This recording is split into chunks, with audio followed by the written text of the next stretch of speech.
Assalamualaikum warahmatullahi wabarakatuh. Perkenalkan, saya Kinati Rizkyta Pratiwi dengan NIM 0025090. Saya berasal dari kelompok B5. Pada kesempatan kali ini, saya ingin menjelaskan sedikit tentang anatomi dinding abdomen, kit superior, dan inferior. Yang pertama ada anatomi dinding abdomen. Untuk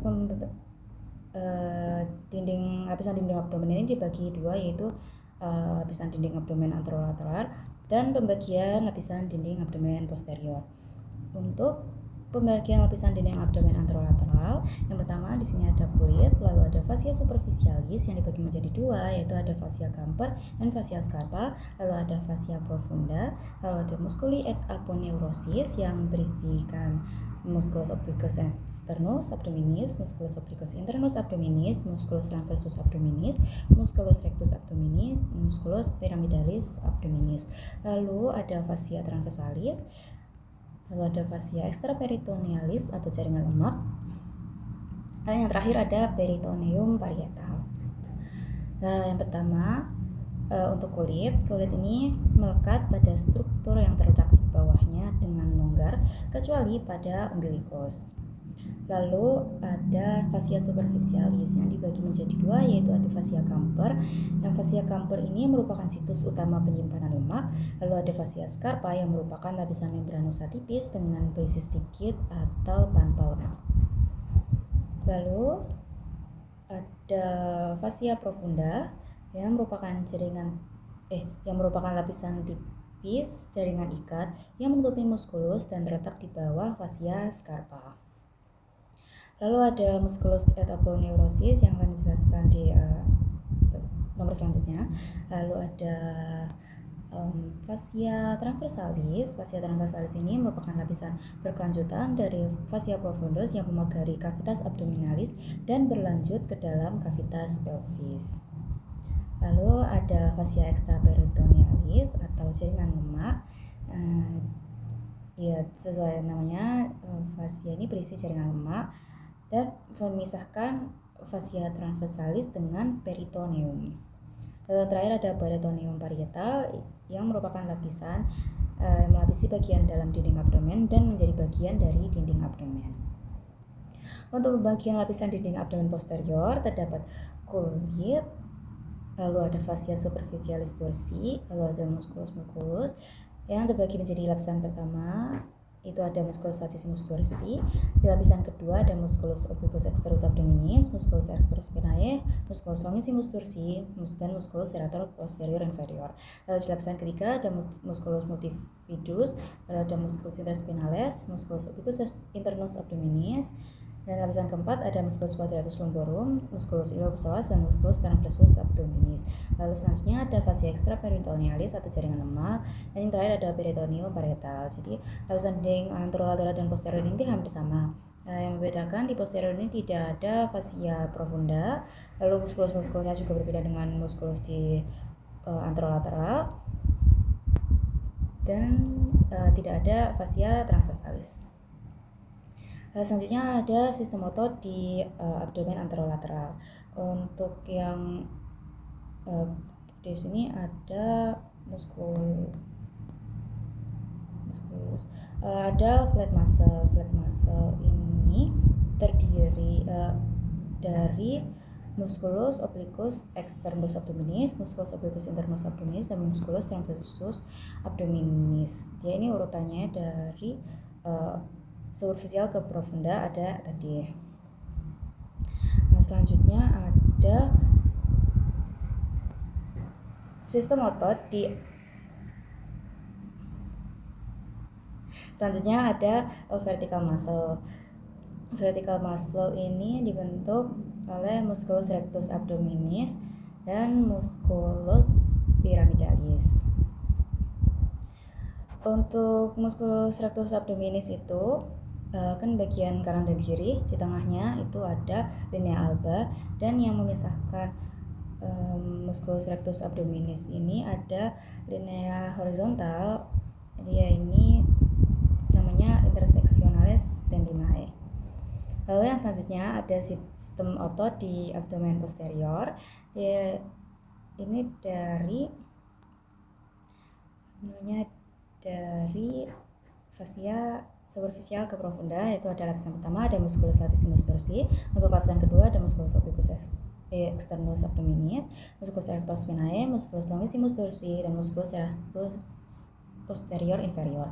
Lalu di lapisan ketiga adalah musculus multifidus, musculus interspinalis, dan musculus obliquus internus abdominis. Lalu di lapisan keempat ada musculus quadratus lumborum, musculus iliopsoas, dan musculus transversus abdominis. Lalu untuk pembagian organ retroperitoneal dan intraperitoneal.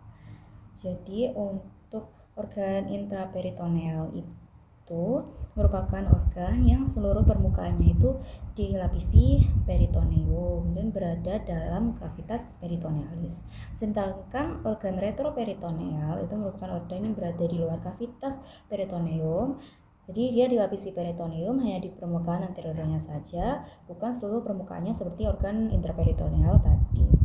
Untuk organ peritoneal ini mempunyai pneumonik yang dinamakan Sedgwick. Jadi Sedgwick itu ada S untuk suprarenal gland, A untuk aorta, D untuk duodenum kecuali pars superior, P untuk pankreas kecuali cauda, O untuk ureter, C untuk kolon ascendent et descendant, K untuk kidney, E untuk esophagus, dan R untuk rectum. Sedangkan organ intraperitoneal ini merupakan organ selain peritoneal tadi. Jadi di sini ada gaster, duodenum pars superior, jejunum, ileum, appendix veriformis, kolon transversum, kolon sigmoidea, cauda pankreas, lien, dan hepar. Selanjutnya ada anatomi gaster. Nah, untuk anatomi gaster ini terdapat 4 bagian, yaitu fundus gastricum. Dia ini berada di bagian atas gaster. Dia ini berisi gas gitu.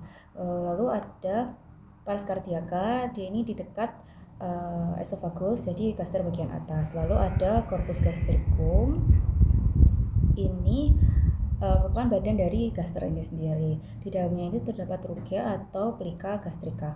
Lalu di bagian bawah gaster terdapat pars pylorica, dia ini dekat sama duodenum.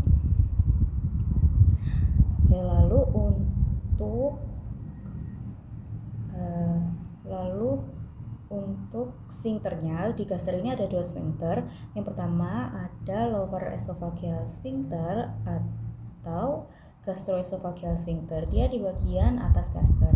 Ini menghubungkan antara duodenum dengan kardiasi gaster. Lalu ada sphincter pylori. Dia ini ada di bagian bawah gaster yang menghubungkan antara si duodenum dengan pylorus gaster. Oke. Terus di bagian dalam gaster ini terdapat curvatura minus. Di curvatura minus ini akan terdapat omentum yang berisi ligamentum. Jadi namanya itu omentum minus, terdapat di curvatura minus. Oke.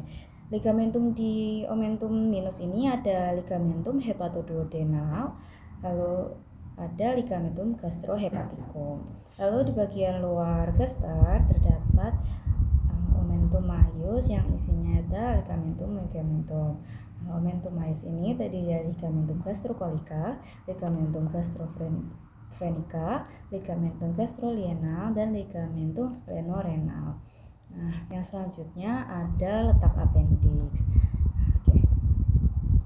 Di sini letak appendix itu ada pertama ada retroseccal. Oke. Retroseccal ini terletak di belakang sekum mengarah ke atas. Dan ini merupakan bentuk paling umum, yaitu 64% dari populasi manusia di bumi. Lalu ada bentuk appendix postileal, yaitu terletak lebih mengarah ke kiri di bagian belakang ileum dan mesenterium. Lalu ada appendix preileal, yaitu mengarah ke kiri, berada di depan ileum dan mesenterium. Lalu ada appendix pelvicum, yaitu mengarah ke bawah melewati psoas mayor dan ujungnya melebihi tepi atas panggul bawah. Lalu ada posisi subsekal yang terletak descendens ke arah caudal.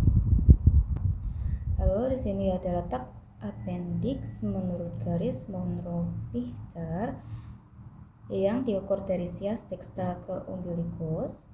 Lalu pangkal appendixnya terletak pada sepertiga lateragalis atau 2/3 jauhnya dari umbilicus. Letak ini dinamakan titik McBurney. Lalu yang selanjutnya ada letak appendix menurut garis Lanz. Ini diukur dari sias dextra ke sias sinextra. Ujung appendix terletak pada 1/6 lateral dextra. Pengukuran yang lebih sering dilakukan tuh ya pengukuran yang ini menurut garis Monro-Pichter daripada yang garis Lanz. Sekian dari saya, terima kasih. Assalamualaikum warahmatullahi wabarakatuh.